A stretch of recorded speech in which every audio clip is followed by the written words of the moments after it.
Hello and happy Monday, ladies and gentlemen. Welcome to this week's new episode of the Xbox Lunch Break Special. I'm your host, Mr. BoomStick XL.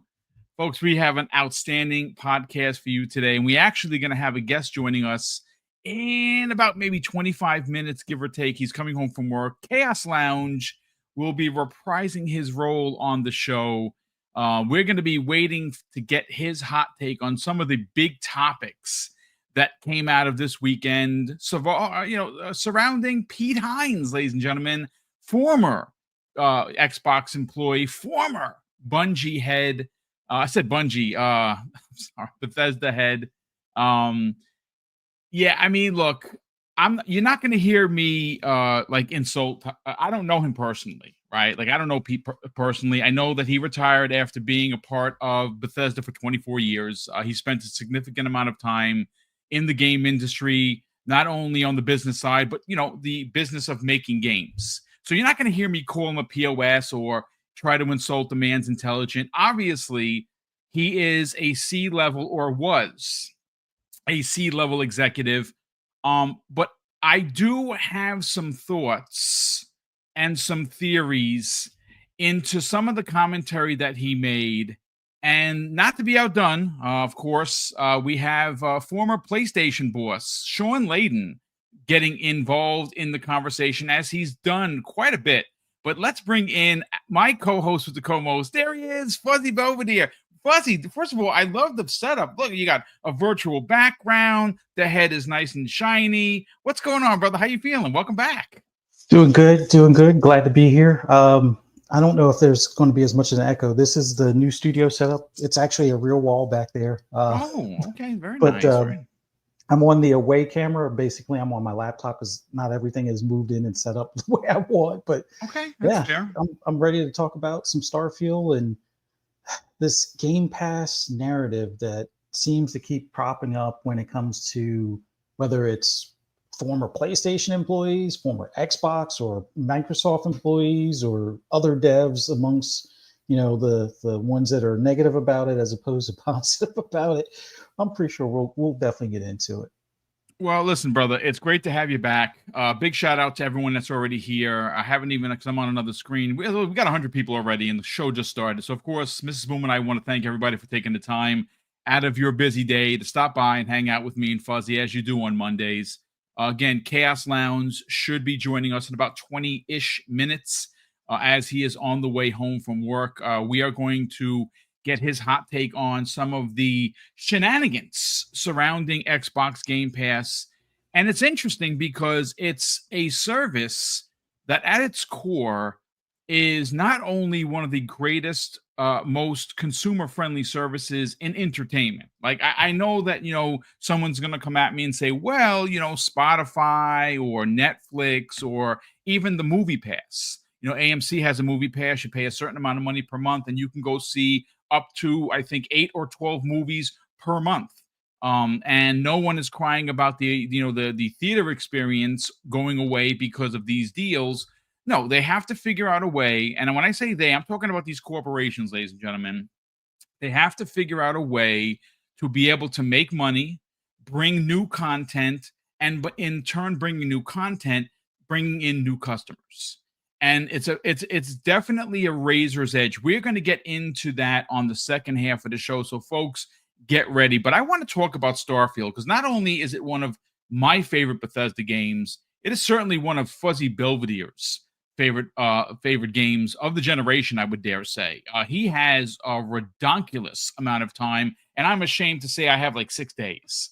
And I know people are like, well, that's a lot of time. When you compare what I have to like someone like Fuzzy, I should be wearing a bag of shame because it's ridiculous. I should have 18 days in this game, but I don't. And it's not because the game isn't good. I did beat it. I enjoyed every second of it. The problem is that there are a lot of games I want to play. But look, Fuzzy, Starfield celebrated its 2-year anniversary on the 6th of September, which was, of course, a couple of days ago.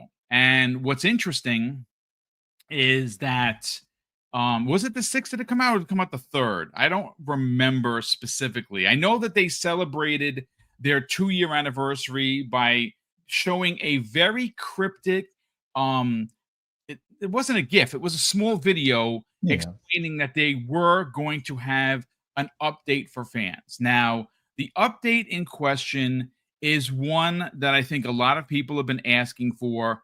Now, look, I'll put it to you. I'll say this: in June during the Xbox showcase, I would have bet bottom dollars that we would have seen an update to the DLC that was probably going to be released in September around the anniversary.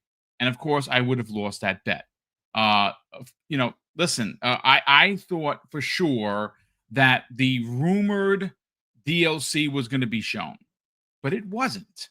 So it left a lot of people like me who were hoping for an update and a promise that in September, that's the month we're in right now, we would get a follow-up to the original DLC that a lot of people did not like, right? I think people were maybe a little disappointed because of the size and scope of it, Fuzzy Belvedere. I know that, it was a little bit different where normally when you land on a planet, at least the way it was explained by Bethesda, Todd Howard, and the team, is that each planet was going to be different per person because it was going to be procedurally generated content, which I think is pretty cool because that means that we're all going to have a similar story but different. You know what I'm saying? Yeah. And that's exciting because it's a game that a lot of people in this community talked about. It's a water cooler kind of a game, and I know I'm an old man for saying that. Who the hell stands around in a water cooler? Only old men do that, right? But the way that the game was designed was for me to, like, for instance, I always bring Pong Soul into the conversation. Pong had put out a post during one of his thousands of missions that he went on in Starfield that he came across a derelict spacecraft that was not dead in the water because you're in space, but dead in space, floating there, no power. And it was like an alien running around in this star freighter, and it killed the entire crew. Look, I'm getting goosebumps because I'm a big nerd for this. Anybody watching Alien Earth? Okay, you know exactly what I'm talking about. So he found it, and I never found that. And I'm not going to say I was jealous. I was like, that sounds like something I would really want to do because I'm such a fan of Aliens, Predator. That sounds right up my alley. I never found that ship. Again, procedurally generated. Well, the last DLC wasn't. It was crafted, it was made, and everyone had the same experience. And it was, it was very culty, which I'm going to be honest with you, I'm not a big fan of cults. It's not my bag of tea, so to speak, even with horror. And I'm a big Mrs. Boom and I are big horror fans. It was a good DLC. Was it great? That depends on you. I thought it was good enough to give it like maybe an 8 out of 10. The opening part of it was amazing, to be honest with you. It really, if that was the whole DLC, then maybe it's a 9.5, but it wasn't. And like I said, some of the side missions, I don't know if you got to the one I'm talking about, the two brothers, they had to kill each other. One was going to point. There were two brothers. If you know what I'm talking about, it was a family affair thing, and it was very interesting. That was one of the ones that jumped off the page with me. There was another one, at least for me, my favorite part of that DLC was the abandoned, the schoolhouse. Okay. Where there is I don't want to ruin it for anyone. It had multiple endings. There was a pretty bad one, which I got and was like, yo, F that. I'm going to reload an older save, and I want to do the good one. And I wind up doing both. I got the achievement for both. Nice. But it's if this is not part of the game, you could completely overlook this altogether. You had to like literally just be exploring to find it. You read something, it sends you to the map, you go there, and now there's a lot of things you have to do. It was awesome. I very much enjoyed the DLC. But Fuzzy, we have been, and again, I got to give you the mic because I've been talking and rambling on because I'm a nerd, folks. I do this 5 days a week. I love doing this, and when it comes to a game that I really love, I'm going to talk about it like I'm gushing. But we got to hand the mic over to Fuzzy because this is, even for me, as much as I love it, he loves it more. Fuzzy Belvedere, I'm going to hand you the mic, and I do want you to get your thoughts on the 2-year anniversary where we got a tease, right? Mm-hmm. And the tease was surrounding the Terran Armada. And there's some suggestions, there's some thoughts, there's some theories online that this could bring us to Earth in some way or another. I don't know if that is what's gonna happen, but I almost feel a little gypped, if you know what I mean. Because yes, we did get the tease, but that's all. And maybe I'm, again, folks, if I sound like an entitled gamer, please, by all means, point it out to me. And I'm not going to get angry or anything. I don't get angry at anything, to be honest with you. But I kind of want that DLC. I want Starfield to continue. I think a lot of people do. And I don't know if this is something that Xbox is waiting for to do for, and again, folks, it's going to PlayStation at some point. Yeah. When, I don't know, Fuzzy, but it kind of feels, this is just my take on it. Chat, throw one if you kind of feeling what I'm feeling here. It kind of feels like they are waiting to announce the Game of the Year edition for the PlayStation 5 that's going to include both last year's DLC, the new DLC, and at the same time announce the new DLC for Xbox. It kind of seems like they're waiting to do one ginormous announcement. I could be wrong, but that's what it feels like to me. Let's get your thoughts on the tease and where you feel this big announcement is going to come. When this year it's going to happen. Oh man, it's been great this year as far as with Xbox as well as Bethesda and Game Pass in general. They've been spoiling us. So the entitled gamer aspect comes from how well Xbox supports a lot of their games. Like whether it's Doom with additional content, whether it's Halo with additional content, State of Decay with a lot of additional content, Fallout 76 to even get some of the story, Fallout story stuff mixed into that as far as additional content. Yeah, I'm really looking forward to whatever this next DLC is going to be. And with it being Terran, looking up in AI, Google AI, it says, inhabitants of Earth. So if it's an armada, inhabitants of Earth, Corkenstein had a good point yesterday on a web dev show. Maybe it's the people that, that spaceship that left, or maybe it was probably Mav that said this. The spaceship that left that you catch up to at some point. If it's a little late for spoilers. If you haven't made it far enough in this game for these spoilers, what are you doing?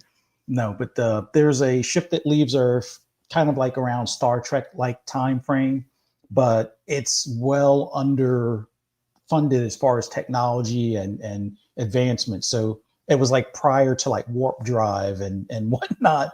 So maybe it's like some more of those Earthlings that left, because if you've played the game, Earth is pretty much a desert ball at this point. Yes, there's collectibles. Yes, there's some things that can be found. Occasionally you might encounter an alien, well, not an alien, but like others landing on the planet, scavenging stuff or whatever. But it's pretty much a big desert at this point. So if we're going to have a focus on Earth, maybe we find out there's a faction that's been living underground that we've completely missed. Maybe they've been able to survive the conditions, considering after all the problems that Earth has seen over the years, that now we can return or something to that effect. Or maybe, some of those that left earlier, we somehow encounter them and, give them the bad news of what Earth is like at this point, kind of thing.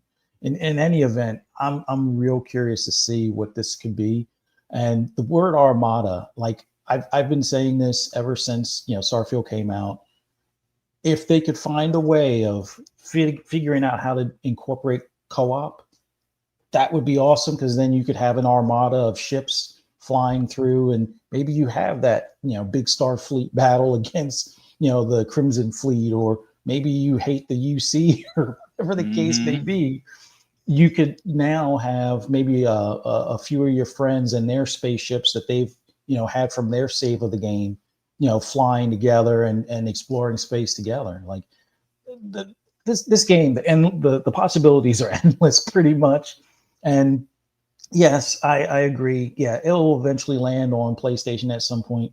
God, I hate Colin Moriarty being right about something, but when it does, I think you're right.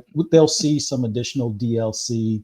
At that point, we'll see if those 7s out of 10s become higher, because the dual sense will have saved the game at that point.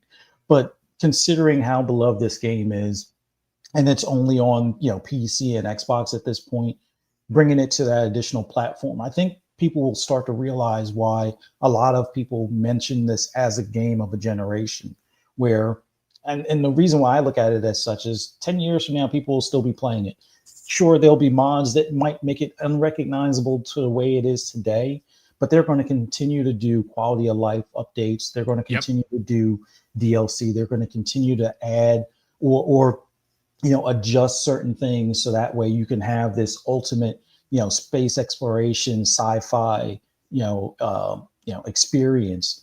And some of that might even incorporate horror, because like you said, that empty spaceship thing that's kind of like Aliens, and then gravity goes off and the lights are flickering and stuff. Yeah, all of that is fun for some and nerve ending for others. But there's so just bring a much in big this gun. game. Yeah, exactly. Or throw some grenades, which unfortunately Sarah didn't approve of grenades. But they work, except for when she goes to run in to see what's going on, and then the grenade, does damage to her, and then she's pissed off. But in any event, this game has been so much fun for me. Like I think the last time I looked, I'm somewhere between 40 and 45 days, give or take. That's 5 simultaneous playthroughs. Two I've broken. One by entering a starborn ship before they exited, and then now nobody leaves ships when they land. So when the enemies land on a planet, they just stay in the ship because I guess they're afraid I might steal it or something. And then the other one, a member of the community gave me some pointers on how to fix it, but it's like that main port where the landing pad is, like for where you would normally land your ship. It's completely missing, and everybody just like falls through the ground and stuff. So hopefully with some of the advice and tips and things like that, I can do a hard save and get that, recovered. But yeah, the other 3 playthroughs I've been having a ton of fun. Like I think it's Ryusian faction has been fun, especially once you get a particular suit that's a lot more quiet and makes the stealth aspect of things a lot more fun. But yeah, there's just so much to this game. And it's got like mini games in it. Like, yes, you can do the base building. Some people like it, some people don't. I enjoy the base building, but I want it to be a little bit more expansive as far as what you can and cannot do, or have a little bit more persistence. Like if I set up my workbench and desk in a certain area and I put a toy spaceship on the corner of the desk, I want it to stay there. If it falls, I don't want to have to go to builder mode to put it back on the desk, kind of thing. But the Starship Builder as well has been phenomenal, which I think you have playing in the background right now. And I've spent probably too many hours playing in that, making Star Trek spaceships, as well as ones from Star Wars and other ones that we've grown up on, like Battlestar Galactica and so forth. Very nice. But yeah, this game is a ton of fun. I'm real interested to see if we get any more info before the end of the year. If it comes to PlayStation, I hope they can pull all of this off before the end of the year, get us the DLC, do the port. Maybe it gets nominated for Game of the Year at that point. Who knows? I've seen crazier things, but it would be awesome to now have it where the whole console community will have a game that's almost like a Star Citizen, but Bethesda and RPG like, and not as buggy. I mean, people call Bethesda buggy. Star Citizen is pretty buggy, and it seems like every feature they add, it breaks 6. So yeah, this would be what the console players that have been looking at a game like Star Citizen, for you on PlayStation, if you haven't already picked it up on Xbox or your PC, yeah, this will be a game to definitely give a try. But can't wait. can't wait for this new DLC. And I'm wondering if this was replacing the Starborn, or if Starborn is a DLC and this is a completely separate thing.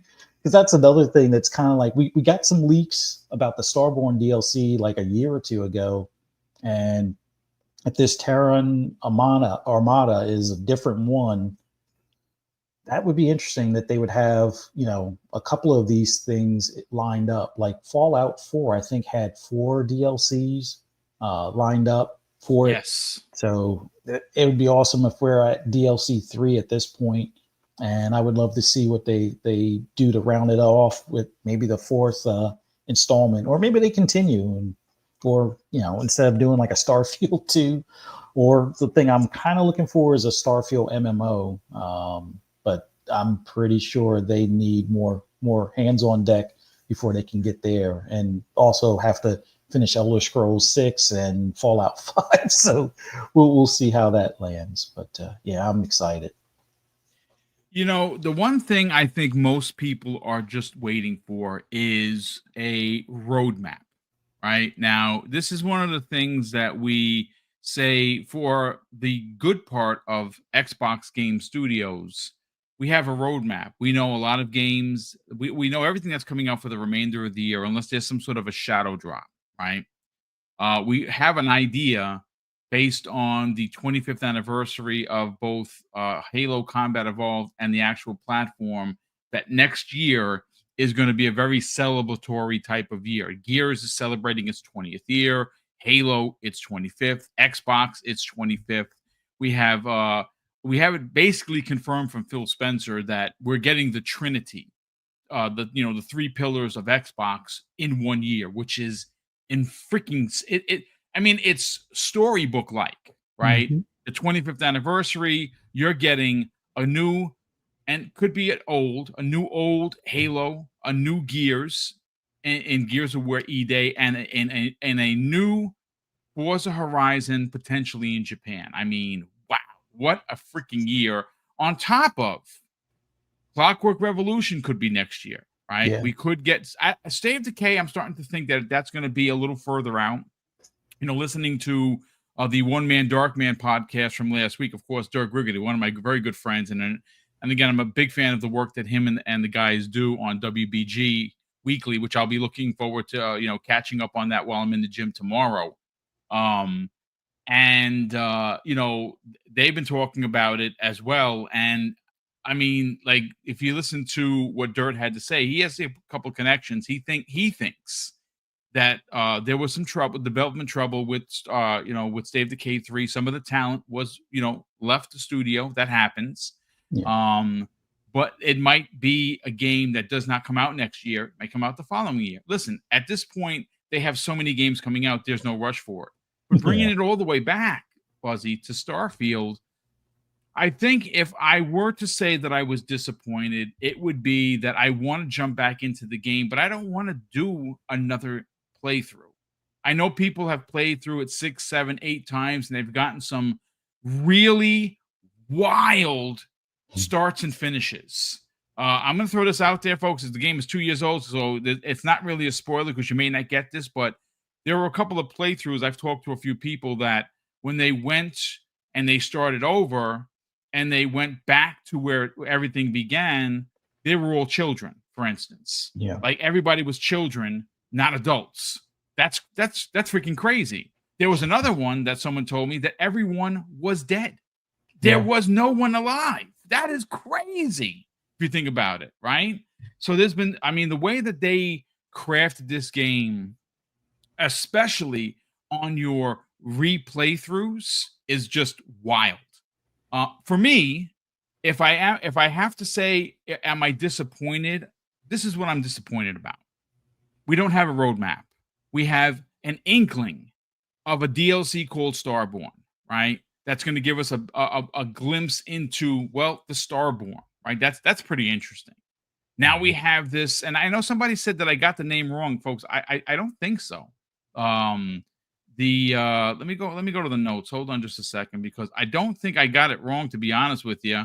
It is called the Terran Armada. Someone said it's the Terrace. I mean, if you just look at what Xbox Era put out there, they called it the Terran Armada, and they actually had the little video. It says Terran. I don't say anything about Terrace. So if I got it wrong, then I got it wrong. But uh, I want to know more about what's going on with the Terran Armada. I know that it's a ship that left before everything. Awesome. Did they die? Did they get saved by an alien race? Are we gonna? You know what's interesting? What if this DLC or this expansion is actually not you playing your character, Fuzzy, but playing the Terran leaving Earth? What are your thoughts on that?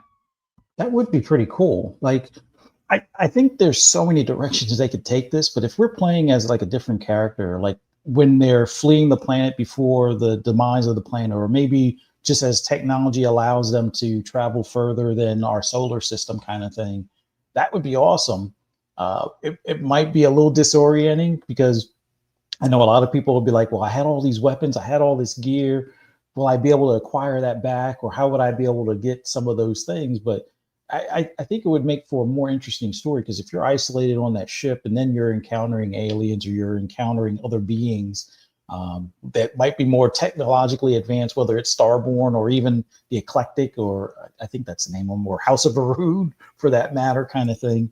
I think that would make for another interesting story where it weaves or blends into what already could exist in that universe for Starfield. You just take a different perspective and maybe you encounter yourself. Hopefully you were like, if it looks at your save, hopefully you were nice to other ships you encountered, because then otherwise it might be like your original player is the final boss because you blew up all the ships that you came across, and that's how your story ends, kind of thing. But yeah, that would make for an interesting perspective, because one of my playthroughs I was that a-hole that, oh, they're asking for help. No, I'm not helping. Oh, they're still asking for help. Torpedoes or whatever, lasers at full blast, and yeah, they're gone. So that might hurt my one playthrough if I use that save. So we'll see. I mean, look, I know a lot of people in the chat are like, "Well, boom, there's their mods." Look, here's the thing. I don't really use mods. I'm going to be honest with you. It's not. And I know somebody originally had said, "Oh, but before Boom says that they're gonna, disable achievements, there are ways to look. Here's the thing, folks. If you use mods, good on you. I'm playing the game as advertised. The game is the game. That's the game I want to play. Now, I don't do mods because I want to play the creator, Bethesda's dream of a game. That's what I want to play. If you want to add mods afterwards or during your playthrough, that's good on you. That's not what I want to do. And am I missing out? Well, maybe I'm not flying around in Boba Fett's ship, Slave One. Maybe I'm not flying around in the Millennium Falcon. Okay, but that wasn't meant for this game. I want to play Starfield. And again, the DLC, we have no idea when it's coming. I hope that we do get some information soon. What I am hoping is that this isn't a rush to the or a race to the finish line to throw a 2 on a new one. See, that's what I don't want. What I am hoping for is that this is a game like so many of their games before. Like, for instance, Fallout 4 had 4 DLCs. And one of the biggest ones, and apparently one of the best ones, and I didn't play it, is Far Harbor. Apparently that was absolutely freaking dynamite. I am hoping for that kind of excitement and tenacity in their next DLC. Now, granted, maybe, ladies and gentlemen, and this is just me spitballing here, maybe the reason for the delay of announcing their next DLC was from the feedback and criticism from DLC 1. And if that's the case, then, look, good on community. You don't have to call someone a POS to get your point across. You can simply say, I didn't like it because of X, Y, and Z. Okay, great. I thought it was good. Did I think it was great? No, I did not. It's fine. I enjoyed it. I did not even finish it, to be honest with you. I got 3/4 of the way and I got distracted by something else, such as the life of a gamer, especially a multi-plat gamer. That's just what happens. But I am hoping to get some sort of information I don't know if it is going to be, because I mean there are rumors that this Starfield will be coming to PlayStation 5 in spring of 26. That's the rumor. Take it with a grain of salt, folks. Again, it's not official. It's what's floating around out there. Jesse James says DLC won't help Starfield. It's where is it here? It needs big gameplay changes. I don't know so much about that. I mean, Jesse, I hear you. If you didn't like the gameplay, I had no problem with it. I thought the gameplay was dynamite. I really do. I know that someone actually had said something about the writing. I mean, it's Bethesda writing. Does that make it a bad thing or a good thing? I mean, I guess that's up to you. I never had a problem with the writing in Bethesda. I mean, are some of the missions wacky? Some of the side missions you come across? Like, oh, go find my leg. It got taken by an alien. I mean, I guess if that's, not your bag, but I disagree. I think the gameplay was solid. I think the combat was solid. I thought the zero G combat was incredible, especially like, for instance, I came across a casino that was taken over by raiders, and it was zero G the whole time. They killed everybody, and they're just around looting. That was a dope ass mission. Zero G. The combat was freaking awesome. But I mean, look, everyone's gonna have a level of where this game is for you. Some people it's a 5, some people it's a 7, some people it's a 10. For me, it's a high 9. I loved every second of it. I really enjoyed my playthrough, which took, I want to say, a pinch maybe under 5 days before I finally beat it. The other day came the way of the new DLC. Yeah, I mean, Mac, it says, boom, this game is epic. Yeah, it absolutely is. I mean, listen, I don't record footage unless I'm enjoying the game. But look, at the end of the day, folks, we had a tease on its 2nd anniversary. I don't know what's going to happen. I would like to, you know what? I'm hoping for something out of the ordinary. Like I said, Bethesda knows how to make DLC, folks. Just look at Far Harbor. Ask anybody who played it. Everyone I've talked to said, my God, Boom, you got to play this DLC. Forget about the others. Go right to Far Harbor. And I listen, folks, I barely have time in a day to play games. I'm playing 4 games right now. It's driving me crazy. Which, of course, I will show footage of my new obsession. I'm going to my phone, folks, because I don't know how to pronounce this game. The name of the game. It is called Junt Slayer, Hordes of Hell. It is like Vampire Survivors with really pretty graphics. It's Norse mythology. I think it's $20. There are 2 versions. There's a $20 one, and there's a deluxe edition one that's $25. Of course, I bought the deluxe edition. If you liked any of my suggestions, another one is Achilles Survivor. Again, another game that's like Vampire Survivors, in freaking credible. And what was the other one? Hold on a sec. Greed Land. If you take my advice, folks, if you like roguelites, if you like, because what I really love about these roguelites is they're like shooters, but not really, right? They're, one stick to move, and you find all these amazing powers, and then depending on how you layer the powers is how insane the screen looks. I'm an OG, right? I like shooters from back in the days. I used to import them all the time. And I like side-scrolling shooters, which is why I fell in love with this, Vampire Survivors type of genre. And ever since, like I said, you want to play like a real shooter type of game, Greedland is your game to check out. Achilles Survivors, another one.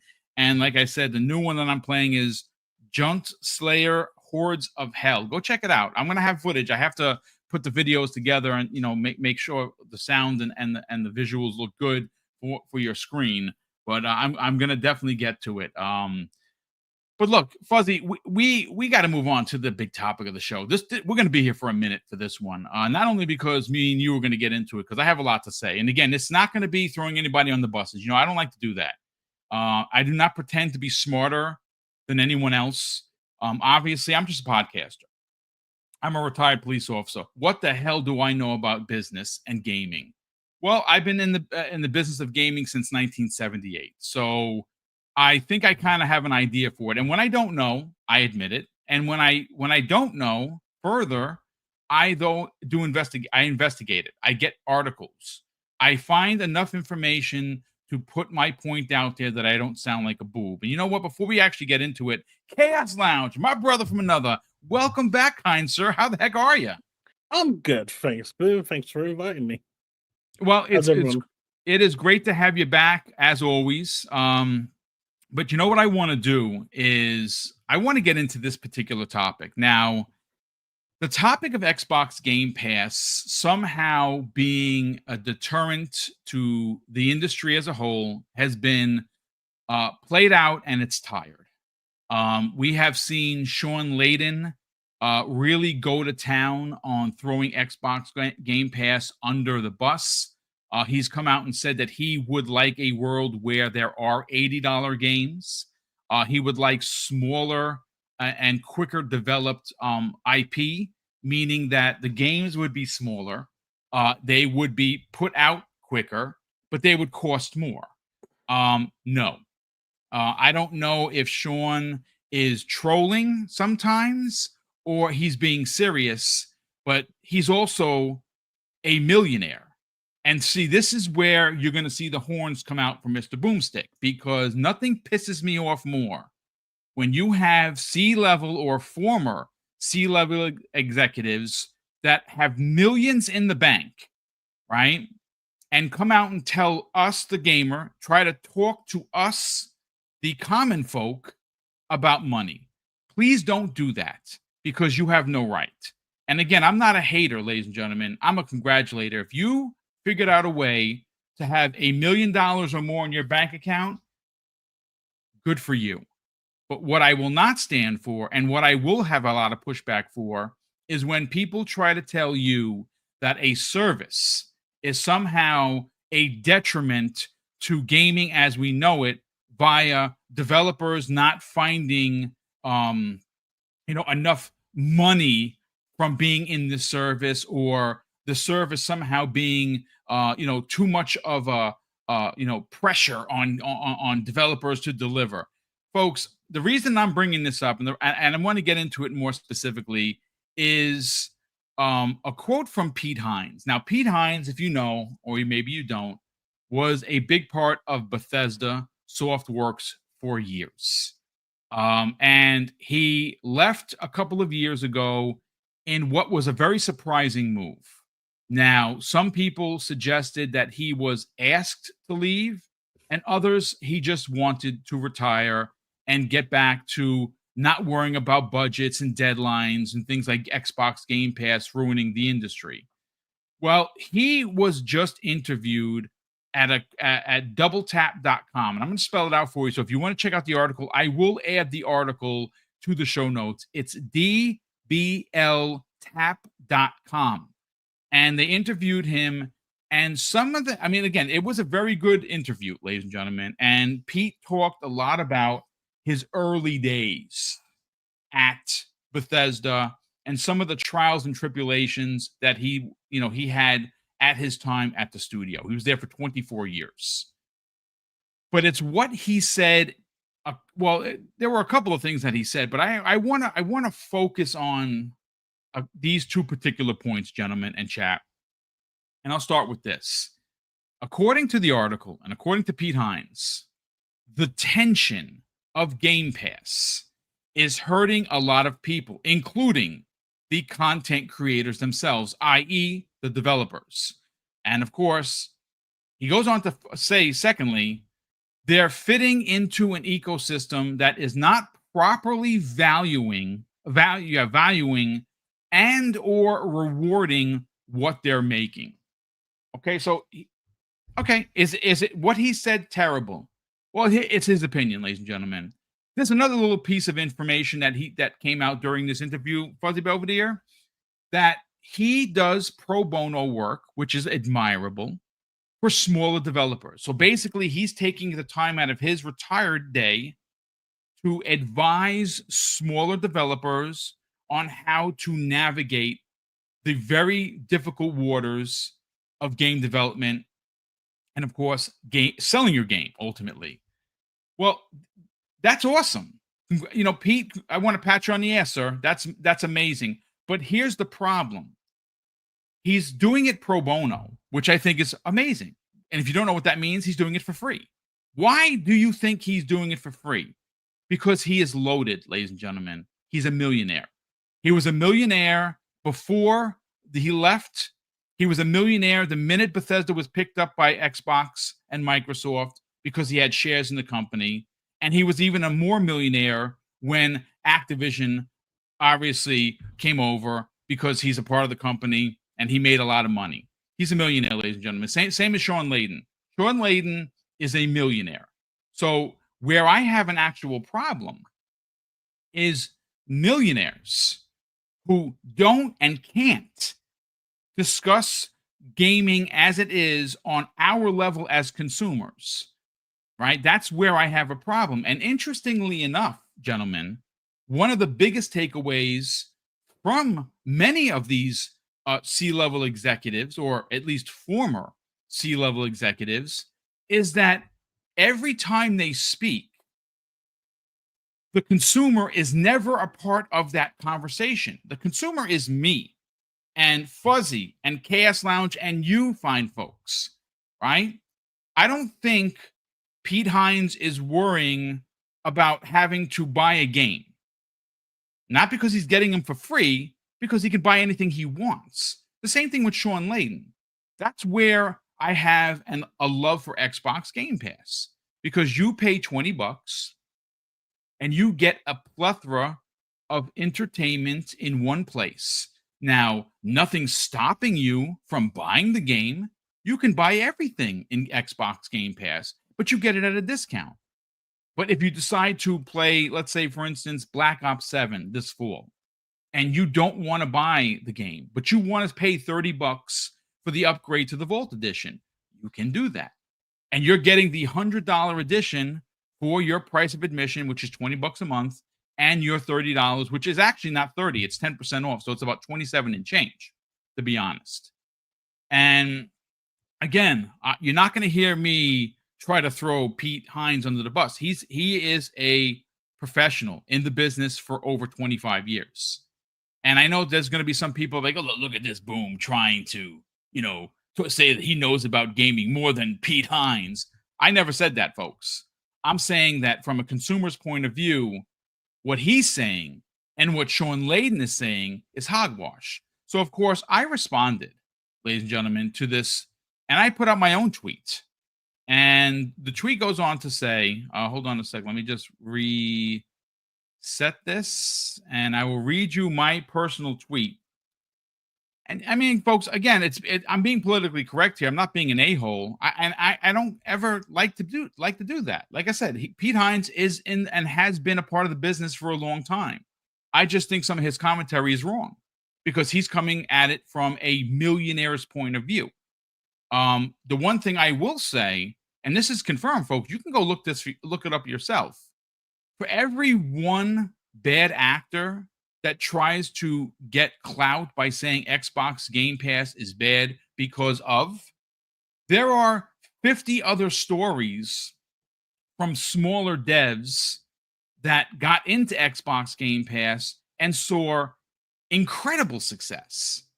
And you know what's interesting, gentlemen, and I'm going to hand the mic over to you because I don't want to, take up the whole bit of conversation, but I do want to add this, and this is food for thought.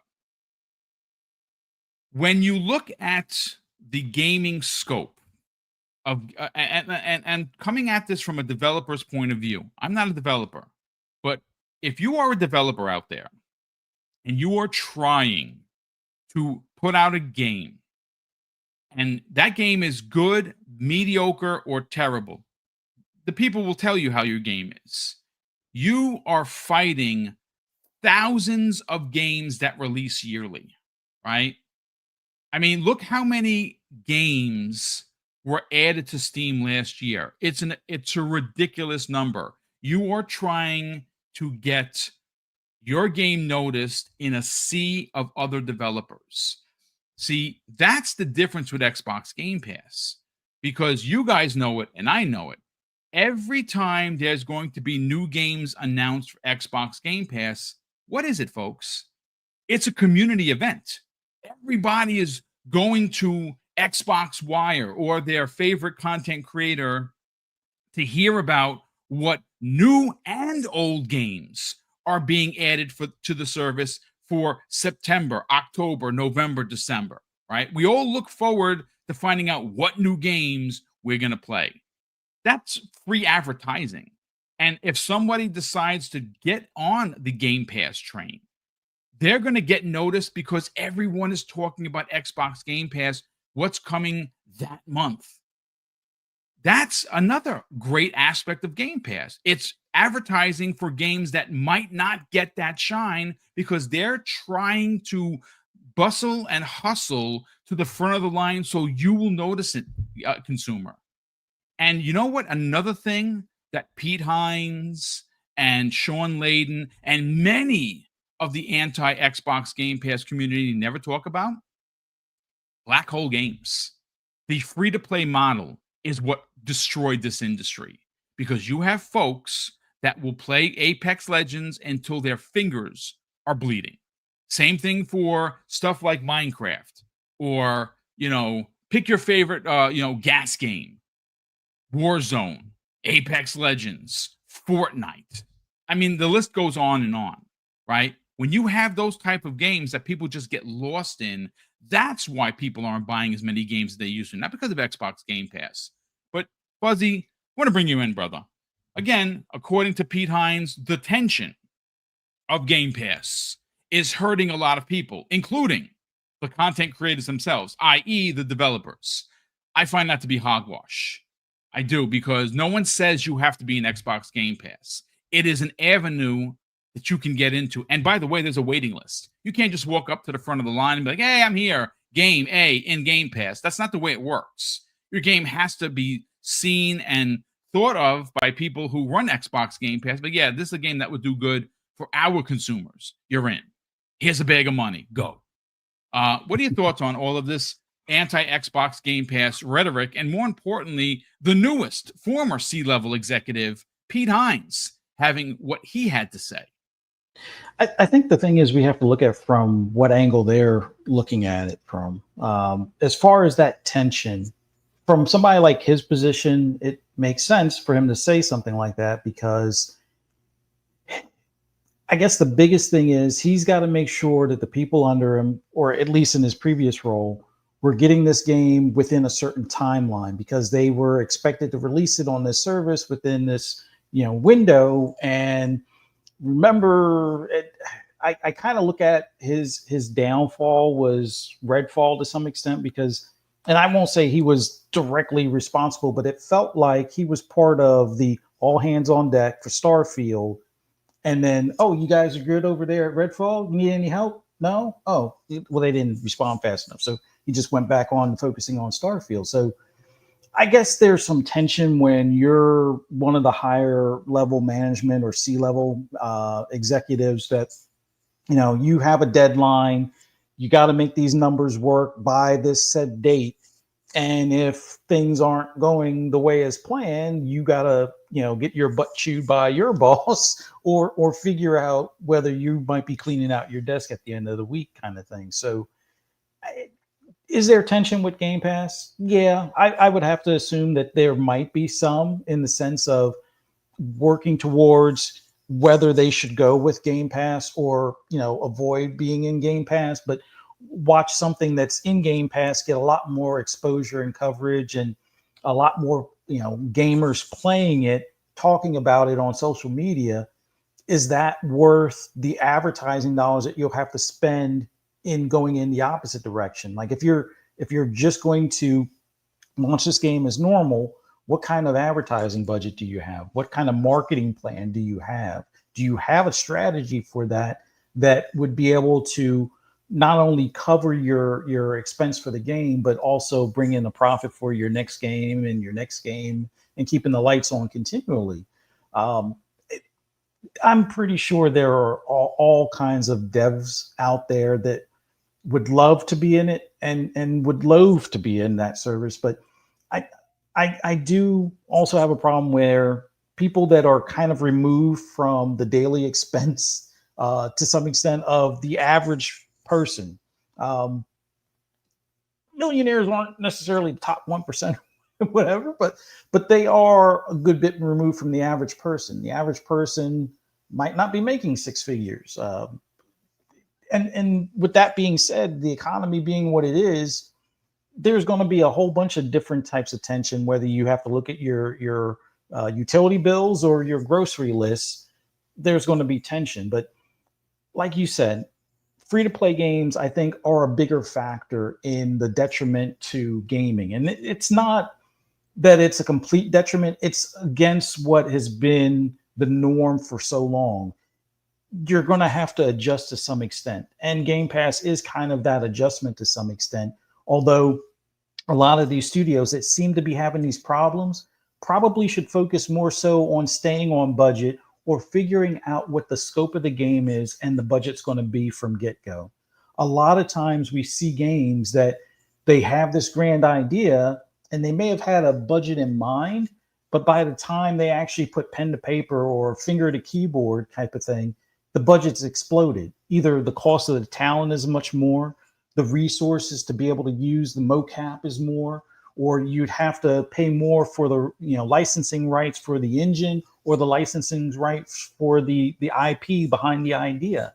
So I think those that are having trouble currently and don't want to be in Game Pass, they have to really dig deep as far as what that budget looks like, what the talent they have, what resources they have access to, and how scalable that is if they want to make it a bigger game or if they want to keep it a smaller experience.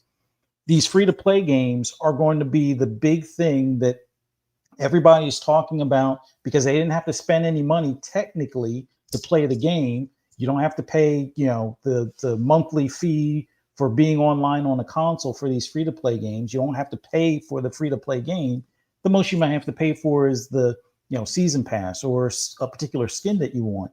And since it's a lot less than the $70 that you would be shelling out for a full-fledged game, most people don't really look at that expense as far as those other things that they're purchasing within the game as a big deal, much like the mobile model as far as where, oh, I can play this game for 4 hours. Oh, I ran into a roadblock. A quarter for, another 15 tries, sure. Or $1 for 100 tries, sure. I'll spend that dollar. This is fun. And you don't think that, hey, maybe if I just bought the game for $5 or $10 and never had to worry about paying those fees, it wouldn't be such a big deal. But when they hit you after you're locked into this game for another dollar or whatever, you're going to want to continue because they got their hooks in you at that point. But all in all, I think somebody like Pete Hines has some valid points, but I'm going to disagree on the sense that Game Pass is the only bad thing going on in the gaming industry. Free-to-play games, live service games or games as a service is more of an issue where newer games that aren't that are going to have to, find a more creative way to get a bigger audience or exposure to a bigger audience.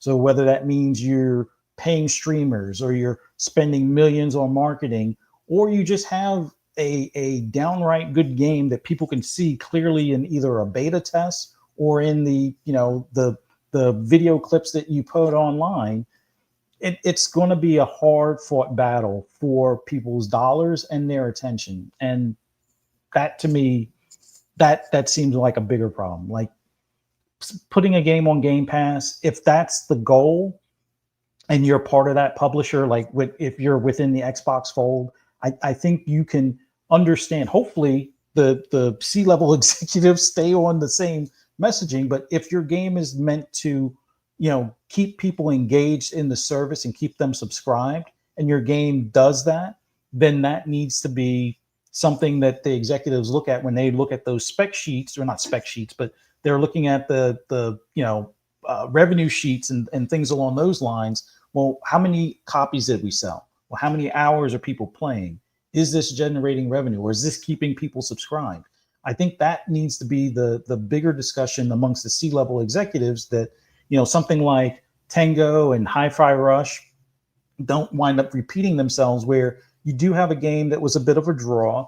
It had a great reception and was critically acclaimed, but they really needed, at least it seems like, based on how Tango was shuttered, although they've been since picked up, it seems like that messaging or that understanding wasn't finite. So it was like, no, you needed to sell units. And I don't know if they knew that they needed to sell those units to keep the lights on. I don't know. That's the part that can get a little confusing, that I know a lot of these naysayers will keep nitpicking at.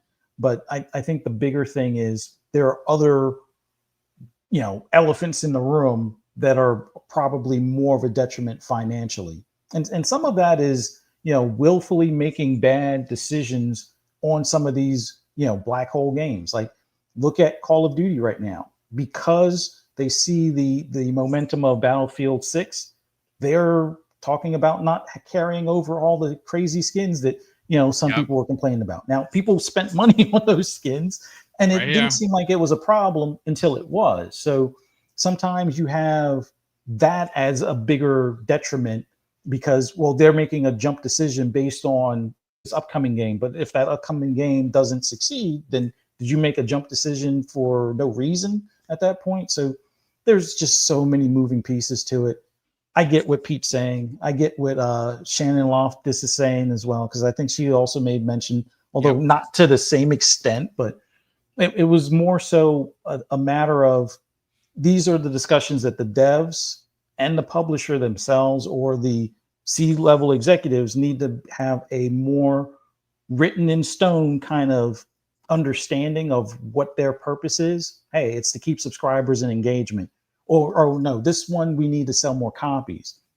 And for whatever reason, it seems like in some cases, not just at Microsoft, this seems to change. Because if you look at PlayStation with their games as a service and then their cancellations as games as a service, there doesn't seem to be this consistent messaging between the publisher and the dev. So that's where some of the other problems come into play as well. So it's a big mess, but I think there's bigger messes out there that are more of a problem. I'm a numbers guy, right? I'm an evidence-based conversation kind of a podcaster, because we can all have our opinions, gentlemen, and chat. But what is hard to argue are facts, are numbers. So I wanted to make sure that I was correct in what I was about to say. So I went and looked it up. Now, Steam is what? One of the biggest platforms in gaming. I mean, there's not even an argument about that. It is the biggest part of gaming as we know it. Well, last year, if you didn't know, folks, 19,000 games were launched on Steam in 2024. You didn't hear that wrong. I have the story literally in front of me. 19,000 titles were added to the platform. So think about that for a second. Whether you are a developer of one person, like Ponicle, for instance, with Vampire Survivors, or you have a team of 62, you had to, and most people will choose to put their game on Steam. Why? Millions of players peruse and buy games on Steam every year. Most people wait for sales, but for the most part, there's a lot of people, Chaos Lounge, that go to Steam to buy their games. It's one of the most popular platforms in gaming. But when you think about it from a developer's point of view, you are trying to release a game that has millions upon millions upon millions upon millions of players every day that buy games. You're also trying to jockey for position to get your game to be bought by those millions of people. And because 19,000 games came out last year, some games did not even get found. Now, this is where Xbox Game Pass comes into play, because like I said in the intro, every time Xbox Game Pass is going to have its monthly announcement, it is a bit of an event, right? Does it stop the presses? It doesn't stop the presses. But you do have places like Xbox Era talking about it. You have places like me and many other podcasts like, hey, guess what? X games, X, Y, and Z in the service for September. Oh my God, what a lineup. Some games are brand new. Some games are indie. Some games are AAA. Some games are older games that are back in the service. And what winds up happening is everyone that is an Xbox Game Pass subscriber is talking about what new games are coming to the service. And what is that? That's great for the developer, which, by the way, took a bag of money. Now, is sometimes that bag of money not enough to how many people are playing or downloading the games? Well, there is back end conversations in the contract with if you have X amount of downloads and X amount of time played by gamers, you get extra bags of money. Now, I don't know that for sure. This is what I've heard. This is what I've talked about with people behind the scenes that are in the know.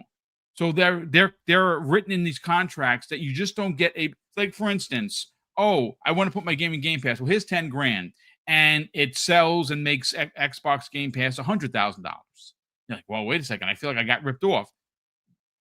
Listen, it's business, folks. I don't know how the contracts are written, but I know that there is a lot of people speaking positively about Xbox Game Pass versus the negative ones. Like I said, if you listen to Christopher Dring, for instance, that guy at every turn takes a shot at Xbox Game Pass. Remember a couple of, was it last year, where he said he spoke to developers? Two of them. Oh, Game Pass wasn't our bag and we didn't get enough money. Then two people, two developers he talked to. Does that mean that every Game Pass deal sucks? Unlikely. You know why? Because they keep getting people to put their games on Game Pass. Do you think that Xbox is begging people to put games in the service? No. Sarah Bond and her team go out and find these games. And if you just look at this year alone, look at 3 games. Blueprints is one of them, Game of the Year contender, right? Silk Song, oh my God, it broke the freaking internet last week. Game of the Year contender. Expedition 33, Game of the Year contender. But guess what, folks? All 3 of those games in Xbox Game Pass. Is anybody holding a gun to the Expedition 33 developers? Hey, put it in Game Pass or you're finished? No. They saw something in the game. They approached them. They gave them a price. Here's the bag. They like the bag, and they go. And guess what? Is that stopping anyone from PlayStation from buying the game or Steam? No. Sold gangbuster numbers. So, Chaos Lounge, when you hear this consistent rhetoric about Xbox Game Pass being the one that's gumming up the entire industry, don't forget the fact that there are thousands of games released every year, hundreds of games released every week, right? Everyone's battling and jockeying for position to get your attention so you could buy their game. There are black hole games, and a lot of people don't like the terminology. That's just what they are, folks. They're black holes. You go in and you stay there forever. That's just the way it is. And we know the free-to-play model is a big contributor to why the entire industry has changed. I want to get your thoughts on Pete Hines' opinions as well as Shaun Layden, because Shaun has been another one. Every opportunity, he's like, Game Pass, streaming service, no good. I wish I thought of it first. I mean, I don't know. But what are your thoughts, Chaos Lounge? So, in regards to Shaun Layden, I just think he wants to stay relevant. That's it. I feel that as well. I think he's just trying to chime in and stay relevant, and he's trying to poke at stuff that are going to get the most controversy. Now, we know Xbox is always going to be a talking point, regardless of what they do. They could come out with the greatest and bestest thing ever. Someone out there is going to twist something. Now, something Peter Hines said, which I still don't understand, is the word tension. Yeah. What does he mean by this? He never really explained it. And I think Death of Duck in chat also said something very similar to this, asking where he was vague. He didn't really explain what this tension is. Now, is it coming from Microsoft? Is it coming from the business constraints? Like, what is this tension? Because at the end of the day, that doesn't mean anything. Tension could just be for how long is a piece of string? But I think this all stems from Tango Gameworks, because Microsoft probably has a part to play in this, where they said, Hi-Fi Rush succeeded beyond all expectations on all metrics. And then 5 minutes later, they shut the studio down. So there has to be some responsibility from Microsoft as to why this constantly happens. Now, in terms of the staff and the content creators, they're getting paid a salary. They come in, they do their work, they get paid, and they go home. Well, at least having worked in the industry, you'd hope it's that way, but it's not. You work long hours. But I think that's where Peter Hines was coming from in regarding to this. Like, my question, like, Game Pass is a great service, and Peter Hines was turning around and kind of comparing it to Spotify, where what you listen to is based on an algorithm, and he was trying to compare it to that. And I just don't think you can compare video games to an algorithm. That doesn't make any sense to me. Video games are just completely different. It's like movies. You can't compare a movie to music algorithms. The algorithm isn't going to work that way. So I think what he was trying to get at is, if Microsoft wants to go down this route of Game Pass, and Game Pass is a great service. It's saved me a lot of money. I mean, I've bought a number of games as well, but it's definitely evident that I buy less games because, especially with the single player games, why buy when it's on the service? Just like Mooch's, I think it was Woody not long ago. The guy was championing playing a game on the subscription service, and I'm like, but isn't that what Xbox gamers do on Game Pass? And it's okay for one, but not okay for the other. Yeah. Mm-hmm. But where do you get the monetization from a single player game?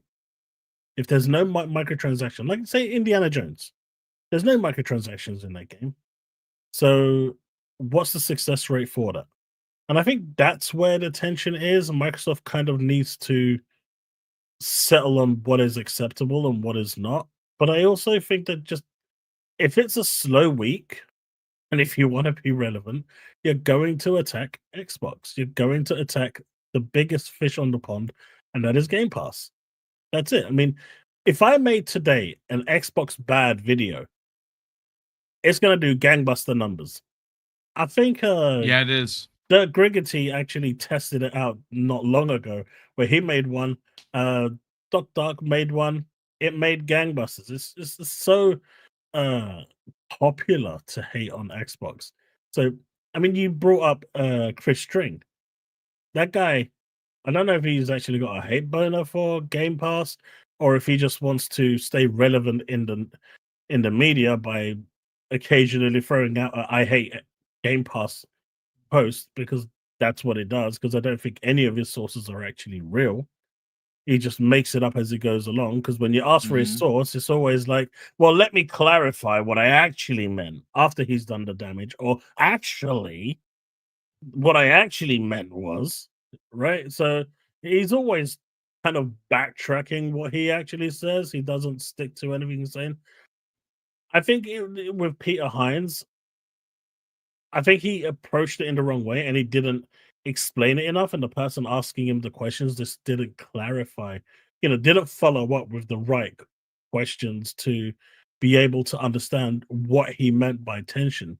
The only thing I can personally think of is the Tango situation, which must have hurt them, because by all metrics, Aaron Greenberg came out with his chest high, said this game did amazing. It busted all metrics. We couldn't be happier. And then to go and close them, it didn't make sense. Regardless of the situation, it doesn't leave a good optic. But then you got the free-to-play stuff, like you were saying, and I play a lot of free-to-play games, whether it's Wuthering Waves, Genshin Impact, right? I spend a lot of time on these games. Do you know why? Because they get updates every 4 to 6 weeks. They keep me entertained. The story just keeps on going. They get new characters, new maps, new areas, new quest lines. It just keeps you invested. And yeah, sure. I mean, it's free to play, but you're obviously going to drop a few bob, but you can actually play them free to play. So you're also competing with these games as well at the same time for your time. I just think there's too many games at the moment that are coming out. Like for me personally, I can't keep up with the number of games that are coming out. So I've stopped buying games and I buy them when I'm ready to play them. I bought Metaphor day one. When did Metaphor release? I don't even know, but I'm pretty It sure was the it's middle of last year, I think, if I'm not mistaken. Yeah. right. I haven't played it yet. I bought it day Wow. one, full price. It's on Game Pass now, but I still haven't found the time to turn around and play it, That which game is is why. ginormous, bro. It's you need to dedicate 3 lives to that game. It's big. But this is the point. Like, if you're, as our generation of getting older, we have less time. Yep. We don't have the time to invest in sitting in front of a TV or a console or a hand or whatever it is, 24/7 gaming like we used to. We've got responsibilities, and the younger generation, they're just going straight to free to play. Like, I look at my kids, and they're constantly on just these weird and wonderful games like Repo and Valorant and stuff like that. They don't play single player games at all. Like, there's just no interest. All they do is multiplayer. But this topic of Game Pass is getting old. Yeah, it is. If it's good for Microsoft and Microsoft is happy, that's the end of story. At the end of the day, if a company is putting their game on Game Pass, then they are perfectly happy. Not that long ago, Abe's World, one of their latest game, I think it's been a couple of years. They put that day one on PlayStation Plus, right? But it was actually supposed to be a week after it got released. But they had to delay the game by a week. And so they tried to negotiate with Sony to say, hey, can we put it on PlayStation Plus a week later? Because it's going to cripple our sales. No one's going to buy the game. And Sony said no.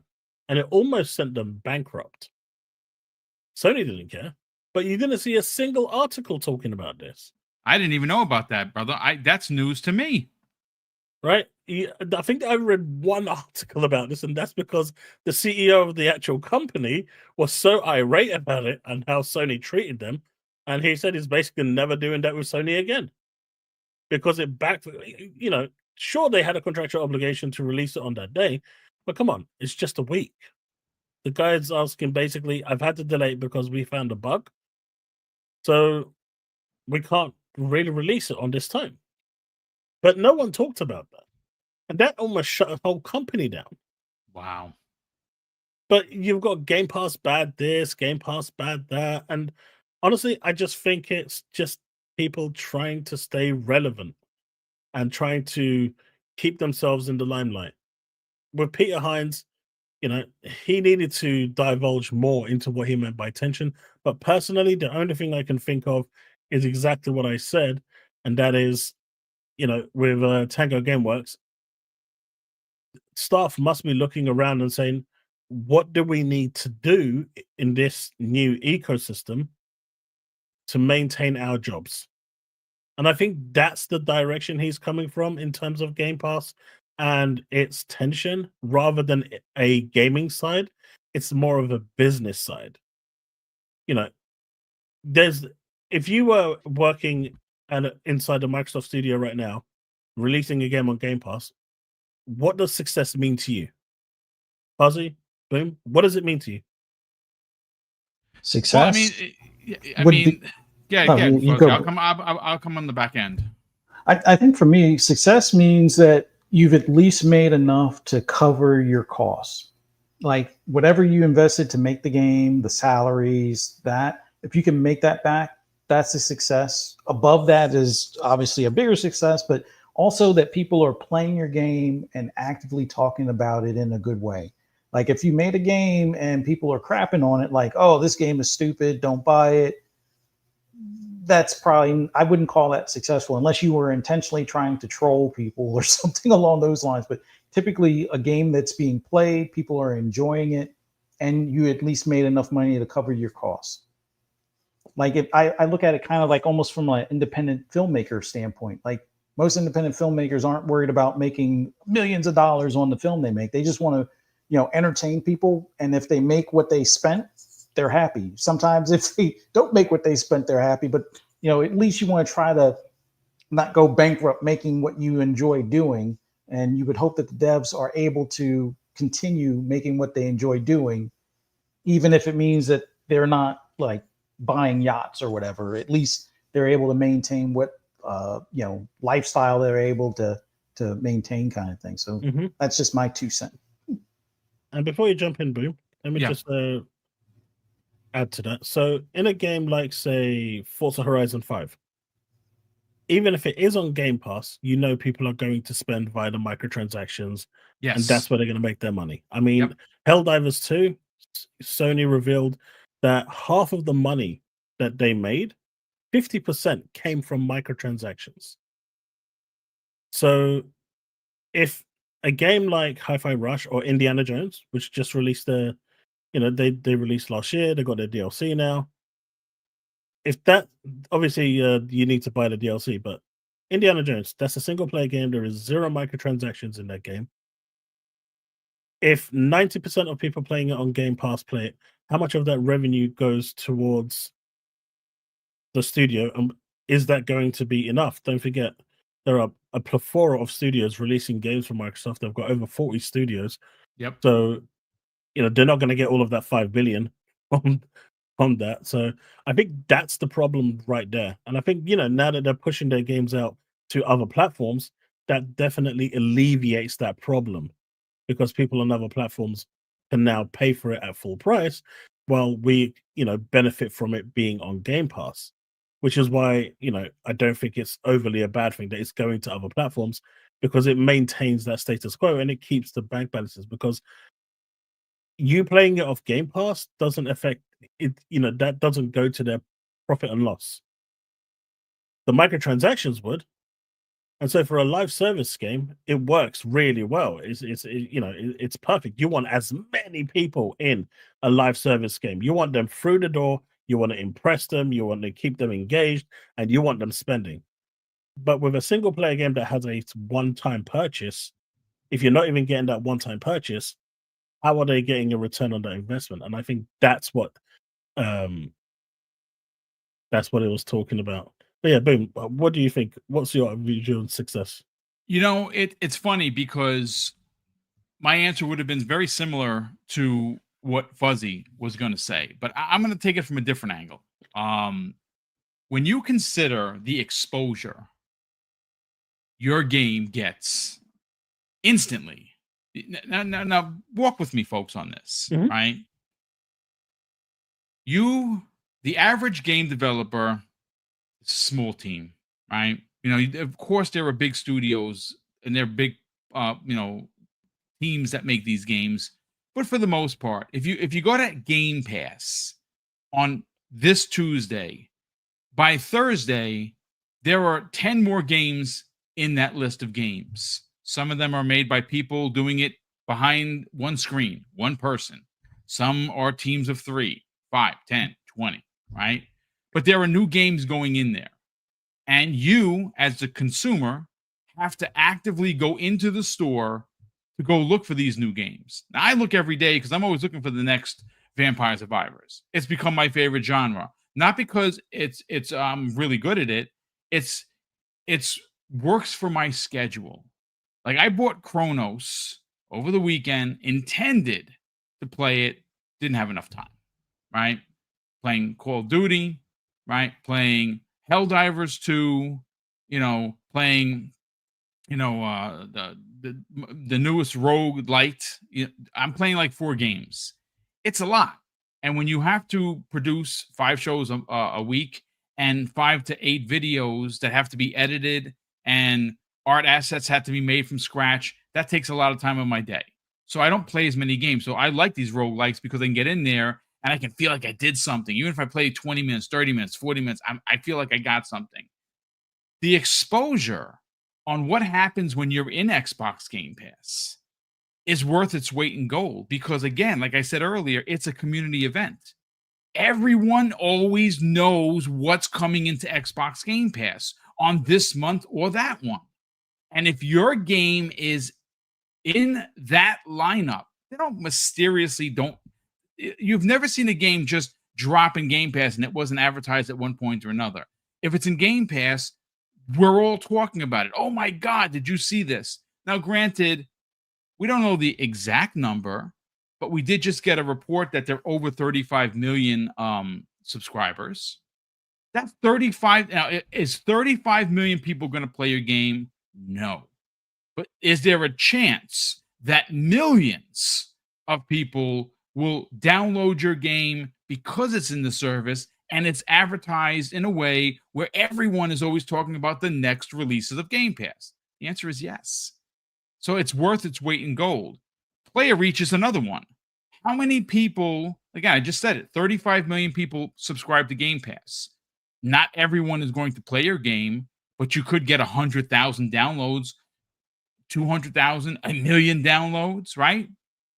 I mean, there's sales, there's funding, there's marketing, there's all these things on the back end that no one talks about because that's the business of gaming. We're not here for that. We're here to play games, right?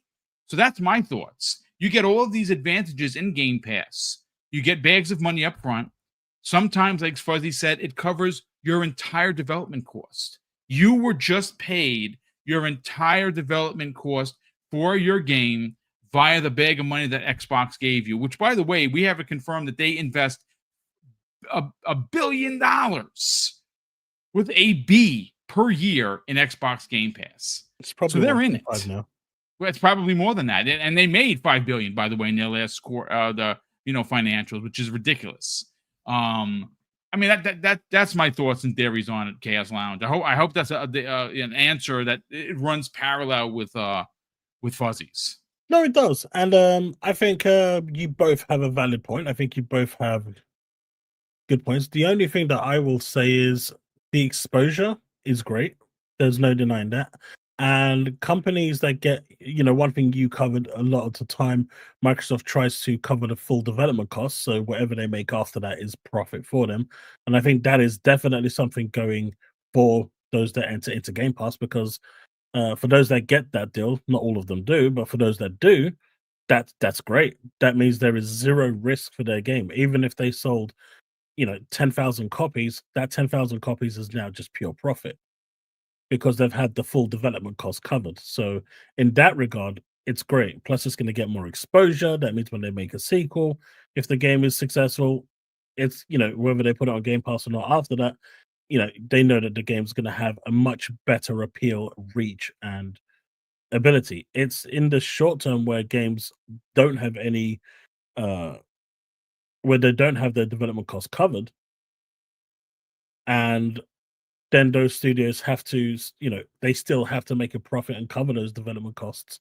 And as long as that's covered, and Microsoft is, because this should only affect the first party studios, as long as there is a level of security for these studios where Microsoft says, right, as long as we hit these metrics, you are safe, then there is no tension at all. The tension just is there when they hit those metrics and then they say, right, well, we're still not happy because shareholders. And that's where it becomes a problem. So it's a really tricky one. It's a double, it's something that can be argued and discussed for a while, but I just feel like that's where he was coming from. And I think Microsoft just needs to say, right, this is what we expect from single player games. This is the metric of success. You hit these, we are happy. This is the metric we expect for live service games. If you hit these, then we are happy. As long as, and when it's written in that way, and developers are told in this way, then that tension just disappears. Yeah. Because you're no longer worrying, am I going to have a job tomorrow after this game releases? Will we make enough sales? is the increase in Game Pass going to be subscriptions to Game Pass going to be part of that metric? And it should be. People coming in. So I just think Peter Hines was just too vague in what he said. But ultimately, what he was trying to get at is what is success, and I think he didn't answer that. He didn't really go into it, obviously, because he didn't want to. But I think that's where it kind of drops. And someone in chat said, they made 5 billion. They did, and yeah, but they also spent about 1.5. And that 1 billion that they said Microsoft spend was about 2 years ago, 2.5 years ago. Yeah, there has been a reconfirmation, but they did say originally that they invest 1 billion per year in Xbox Game Pass. About 2-3 years ago, Phil Spencer said that. Yeah, I think it was at IGN's show. But I expect by now it's probably going to be somewhere like 1.5 with the rising cost of everything. So I mean, it's within margin. It's within, but 3.5 billion is still great profit for Game Pass. But Microsoft also said that the money that Game Pass makes is different to the profit and loss that Studios makes. He made that perfectly clear. So that's where the tension is. And as long as Microsoft can get around that, and I think they have by putting the games on now to other platforms, that kind of, by doing that, now that tension is gone because other platforms are buying it and we're getting it as part of the subscription service. Everyone's happy. And so any further notion of Game Pass bad is just stupid. And it's just, honestly, it's just for clout and just trying to stay relevant and trying to stir drama to keep your name constantly. I mean, you're not wrong. You're not wrong. You know what's interesting? As much as they talk about Xbox Game Pass being bad, folks, we're gonna get out of here in a minute. Just want to read the catch up on the super chats, but I do have another piece of just tantalizing information. When they talk about Xbox Game Pass being bad for the industry, bad for everyone, they never mention consumer. You heard me say it at the beginning. But you know what you never hear about is what it costs a indie developer to get their game that's not being advertised in their service. Like they have a couple now. We know that during their last quarterly financials, Sony says that they're making some changes where they're not putting their first party games day and date, but what they will be doing is one per quarter, putting a new game from a second, third, or indie studio in PlayStation Plus. I think that's brilliant. One per quarter, that means 4 per year. You're getting 4 games per year that are going to be new games, day and date releases. That's great, right? So I wanted to find out, and I thought it was 10. I actually got I simply asked Grok, what is the cost of a game being placed on the PlayStation Store's front page? And I thought it was 10 grand. Folks, it's not. So according to this, placement of a PlayStation Store front page is not a simple transaction and typically arranged through paid promotion, but it will cost at the minimum a indie developer 25 grand to be put on the front page. And there are bigger packages costing as much as $200,000 to get your game on PlayStation's front page. Think about that for a second. Now, when you go and you take a bag of money from Xbox for Xbox Game Pass, like you've heard Chaos Lounge say, a good amount of the time we've heard that the production cost of the game from a-hole to elbow was in that bag of money. So they made all the money back. Whatever they get afterwards is profit, right? Could you imagine coming in and it cost you 25 grand to make a game? You're an indie developer and you got to spend another 25 to get your game on the front page. Because if it gets dropped into the ether of PlayStation, store, you're just going to sit there. How many people are going to look at your game? How are you going to advertise your game? I'm just saying that, again, every time I hear a negative take on Xbox Game Pass and somehow that this service is destroying the industry, there are a lot of things that are left out of the conversation. And there were a lot of those instances left out of this interview with Pete Hines. They never mentioned consumers, how good it is for us. They never mentioned how good it is for the actual developer. Because, like I said, you will hear developers or a few, and there's been a handful of people like, yeah, my experience with Game Pass sucked. Okay, that's I'm sorry that happened. That's one experience. But for the most part, and again, this is, you look at some of the big successes, right? Stardew Valley, Citizen Sleeper 2, Clair Obscur, Position 33. Pal World is another perfect example. That was on Game Pass from inception. How much money did it make? A boatload of money. I mean, again, for every negative one, you're going to hear more positive. And I think that, again, I'm not insulting Pete Hines. He obviously was a C-level executive for over 25 years in the business. I'm just a podcaster. But when you again, I think maybe it's on the interviewer for not asking, when you say tension, Pete, what exactly do you mean? What tension is it? Is it tension from Microsoft to say, hey, you got to hit this deadline, developer, or else we're going to cut your legs off? Or is it tension that again, it's a bit vague, but when I hear that it's tension for the content creator, he is saying that it is pressure from the developer to do what?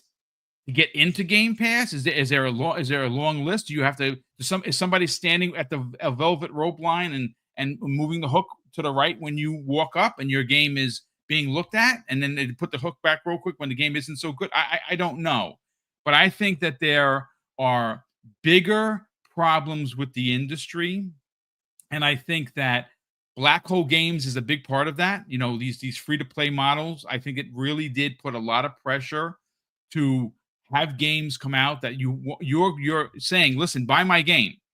Buy this game. It's good. I promise you. You're going to have a lot of hours playing it. Versus, I don't have to pay for Fortnite. I could literally take the same boring-ass skin from the day that thing was launched and run around and have a great time, and I didn't have to spend a dime. And you know where I can play that game? Everywhere. My phone, my tablet, my computer, my console. That's also another thing. These are really important, finite pieces of information that are always left out of the story for a narrative that's anti-Xbox and anti-Xbox Game Pass. I think it's preposterous at best, but that's just me. Maybe because I'm a bot and you don't want to believe what I have to say, that's fine. But I think I think all of us have really levied a lot of thought-provoking information as to why this latest attack on the service is just hogwash, ladies and gentlemen. But look, let me catch up on Super Chats. We'll get everyone out of here. Mac22. Mac, great BC here, brother. Thank you so much for the generosity. He says, Fuzzy, he has 56 days, which equates to 1,300 hours in Starfield. Holy matrimony, brother. That is insane. Good for you, man. House Flan, who's been a channel member for 25 months. Brother, that is incredibly generous of you. Thank you so much for the continued support. House Flan goes on to say, the writing at Bethesda needs to evolve. The gameplay and visuals were good. No consequences for actions. Writing, bleh. I've always talked about, I married, what's her name? Oh my God, the boring one everyone hates. Fuzzy, help me out. Sarah? Sarah. Yes, I married Sarah. I was fine. It's whatever. There was an instance where I made a boo-boo. I snuck onto a ship with her, and I thought it was the crimson red. That's who I thought it was. It wasn't. It was the cockpit was red. I'm like, okay, I'm going to kill this person. I killed the person, and they wind up being a part of the Starfleet. And she got so mad at me. Oh my God, I can't believe you killed them. I'm out. And she left. She literally broke out. So I was like, I have to reload the save because I didn't realize I was murdering a good person. I thought I was murdering a pirate, which I don't care about killing pirates. It's fine. But real people, nice people, I don't want to kill anybody. So I had to fix it, but she broke the F out. There are consequences, just not. I know what you're asking for. You're asking for, if I do this, is it dire? Is it going to like for instance? And I bring Pong Soul up all the time because Pong is basically a serial killer, like my brother in Starfield. No one comes across his path that is not in the crosshairs immediately, where he's being chased by everyone on every time he warps into a place he's fighting. I'm not about that fighting life. I kind of want to just smell my flowers under my shady tree and just be left alone like Ferdinand the Bull. But it's fine. If you like chaos, like my brother, that casino, there was a casino where it wasn't desolate, and he murdered everybody. He freaking killed everybody. Took all the money, took all the gear. I killed everybody. I'm not about that killing life. That's just me. But I understand what you're saying, House Lawn. There's consequences. Like I joined the Crimson Fleet the non-traditional way. Like I didn't go through the UC. I told them to F off. And I found a way to join the Crimson Fleet, which is a little tricky. And now I'm banned from Mars. Like, because I accidentally killed somebody in the process of doing a job for somebody that was like a recruiter for the Crimson Fleet. And every time I land, the bounty hunters are like, get him. And there's some consequences, just not the ones you would expect. Like if you killed the old lady that invites you to dinner, the police aren't going to come after you. They should. How dare these people kill grandma? She offered you tea and crumpets. Jesus. But yeah, some stuff there should be a little bit more harsher responses from stuff. But there's some that like, I'm banned from Mars in one of my playthroughs because of joining the Crimson Fleet after telling the UC to go jump off a short bridge kind of thing. So yeah, it can happen. Yeah. Well, I mean, maybe again, they're really good at listening to the fans. I know some people will argue with me, say, no, they never listen. Bethesda listens. They do. But maybe they'll make a sequel, and maybe the sequel will be more a tighter experience where there are like major consequences. Again, it isn't an open world Bethesda joint. There's a lot to do. And again, some consequences more than others for sure. But I see what you're saying. Our generous friend all the way from Hawaii, he has gifted once again, ladies and gentlemen. Nino Vestic has gifted one Double Barrel Gaming membership. Brother, that is very kind of you. Thank you so much for the generosity. But you know what, folks? This has been a great show. Thank you, Chaos Lounge, for jumping in after work. Super appreciated. Of course, Fuzzy always joins with me. Sometimes we have Crispy Bomb. Sometimes we don't. He couldn't be here today. But I think that the opening salvo of Bethesda's next DLC for Starfield was a great conversation. But I really enjoyed the pushback that I have for Pete Hines. Like I said, he is a millionaire, ladies and gentlemen, and I'm not a hater. I just think that when you have these millionaires, it's hard to talk on our level. But Fuzzy Belvedere, sell the brand, brother. Where can people actually find you on social media and check out your wife's weekly podcast, Fright Night with Ferocious Fee, where they can subscribe and more importantly, where they can follow her for the latest horror information? Well, as always, I love doing this with you guys. Just always love talking about the hobby and interacting with the chat about gaming. It's what I enjoy doing. So you can always find me on social media. Just do a search for Fuzzy Belvedere. You'll be able to find me. Also on Fun Speculations channel on Thursdays at, I believe it's 8 p.m. Eastern Standard Time. Usually me, Mav, Pong, Jasper, sometimes Psychonauts, and 3-Bit. But yeah, definitely check that out as well. And then you can also find me here Friday mornings for Breakfast with Boom, 10 a.m. Eastern Standard Time. Always a great time. We get to talk about some of the latest breakthroughs as far as gaming news during the week and just our thoughts on what the weekend's going to be like with some of the game releases and things. So definitely stay tuned or come back here Friday for that as well. And then for those that are horror fans, definitely check out me and my wife's podcast, Fright Night with Ferocious Fee, every Friday night. Although we missed last Friday, the school year starting back, my wife being a teacher, a little bit of a hectic week, but we should be back on track this Friday at 6 p.m. Eastern Standard Time. We will finally be able to do the review for Pitch Black. For those that may not be Vin Diesel fans, I think this is probably one of his better films. I guess I'm kind of on the fence as far as a fan or whatever. You know, I'm a fan of the Fast and Furious series, but yeah, Riddick and Pitch Black and things along those lines were a pretty cool movie. So definitely come hang out with us 6 p.m. Eastern Standard Time on Friday. We'll get to hear our thoughts on Pitch Black. But as always, play some games, be safe out there, enjoy, this hobby, enjoy what we're getting bombarded with this year, because I think next year is going to be even crazier, especially with GTA. I know some people aren't fans of GTA, but it's going to take up a lot of space, and a lot of games are going to move out of its way. But attack that backlog before 2026 if you can, because it's just going to get worse. But yeah, that's it. Yeah, the remainder of 25 is just ridiculous, and 26 is going to be even more insane. Again, it's just, especially if if you support multiple platforms. Like I said, if you're just on Xbox, they're going to have a ridiculous amount of games. But if you, like me, you buy stuff on PlayStation, you buy stuff on Switch, you buy stuff on Xbox, it's going to be costly, and there's not going to be enough time in the day to play for sure. Before I get to you, Chaos Lounge, Gamer by Choice drops a very generous $5 super chat. He says, Fuzzy, you're my type of pirate. Like Sean786 says, anyone can get it. I can literally hear Shaun saying that in my right ear. Literally, his voice is there. Anyone can get it. I can just hear it. I usually play as a good guy, but when I go bad, I end everyone. LOL. Yeah, I mean, you know what's crazy?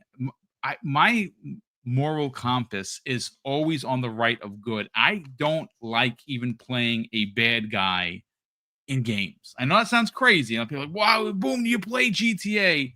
I mean, it's GTA. You kind of got to be a bad guy. You're killing Popo. That's just what it is. But for the most part, if I have a choice, I'm going to be a good guy. Sorry, folks. That's just who I am. So who's this? Preston. Preston in chat. Preston V. Wick says, I'm always robbing the casino. You remind me of my brother. He goes to the casinos and he just robs them and kills everybody. Pragmatic Eagle says, I'm the same way. I can't play bad in games. I don't know what it is. It's just my moral compass. I'm not full of it, folks. I just can't do it. But Chaos Lounge, let's sell your brand, kind sir. Tell people about your YouTube channel, where they can subscribe, but more importantly, follow you on social media to let people know when you go live, and more importantly, potentially strike up a conversation on social media. Well, first, thanks for inviting me to the show. I know my time zones are crazy being from the UK, so I appreciate you having me on the show when you can. So thank you very much for that. You can find me on YouTube at The Chaos Lounge, youtube.com/The Chaos Lounge. I cover generally gaming news and previews and stuff like that on that channel. So if you're interested in generally anything Xbox, you'll find it there. I do cover a bit of PlayStation and Nintendo there occasionally, but generally it's mainly an Xbox channel. I also have a second channel which is more free-to-play orientated, and that is Chaos Lounge Gaming. So if you're into the free-to-play side of things, you can find me over there as well. I go live on Tuesdays and Thursdays over at the Chaos Lounge with just talking about all the weekly news and the weekly Xbox news, and just come up with that. Lately, we've been doing gaming streams as well. If you want to find me on social media, you can do that over at Twitter at Chaos Prime Z. Still haven't found a way to change that. But yeah, that's where you can find me over there, where I'm constantly battling with the ponies. Yeah, I mean that's the part of being an Xbox fan, right? We're always fighting with PlayStation gamers, and again, I just before I get out of here, and I say this before, folks, because I see so many poor PlayStation gamers get thrown under the bus for being a PlayStation gamer. Folks, there's literally nothing wrong with people playing on PlayStation and just enjoying gaming. There is a monstrous type of difference when you're talking about I hate to even use the terminology. When you talk about when you're making mention of a pony, you're talking about a toxic MF. You're talking about people that try to spin narratives for one thing or another. PlayStation gamers, 85%+ of them are just casuals, man. Now, do some of them partake a little bit in the console war nonsense? I guess maybe, but for the most part, they just want to play games. Which we have a lot of PlayStation players in this chat right now that just enjoy games, and they're welcome here. It's the ponies, and they're toxic, and they're extra for no reason other than just to be that POS of the week that makes it to Dirt's list on a regular basis. Which again, we don't do the names thing here, folks. But ladies and gentlemen, that's going to do it for us. Thank you so much for tuning in. For Fuzzy Bovadier, the Chaos Lounge, and myself, we want to thank you for taking time out of your day to hang out. A big thank you to all of the super chats, gifted memberships, and behind the scenes support that we get from channel membership. Mrs. Boom and I do greatly appreciate it, and it will allow for us to do the big giveaways. And we do have one happening for Breakfast with Boom in a couple of weeks. It is going to be the seventh or eighth annual Boom's birthday bash. That's right, folks. I'm turning 55 on September 25th, and guess what? My birthday, but you guys and gals are going to get the prizes and the presents, because Mrs. Boom and I are going to be doing our annual giveaway for Boom's birthday bash. And all you got to do to win is tune in and throw the hashtag in to the chat. And of course, the picker from StreamYards will pick your name. And if it does, you'll win one of, I think it's going to be 10 digital prizes. We're trying to figure out the actual numbers. But as we get closer to the end of the month, we'll have everything figured out and how much it's going to cost us. Because again, it costs us money to pay for these things, and Microsoft isn't giving us anything, but we'll get into the more finite details as we get closer to the end of the month. But then again, thanks for tuning in. We super appreciate it. And of course, I'm going to close out the show with something that's incredibly important to me, ladies and gentlemen. Hopefully one day be important to you. And that's something that my dad told us when we were kids, and he would say, Craig, treat others how you want to be treated. And also, it doesn't cost anything to be nice. You live by those rules, son. I can guarantee you're going to have an awesome day. So take care, everyone, and we'll see you next week on the newest episode of the Xbox Lunch Break Special.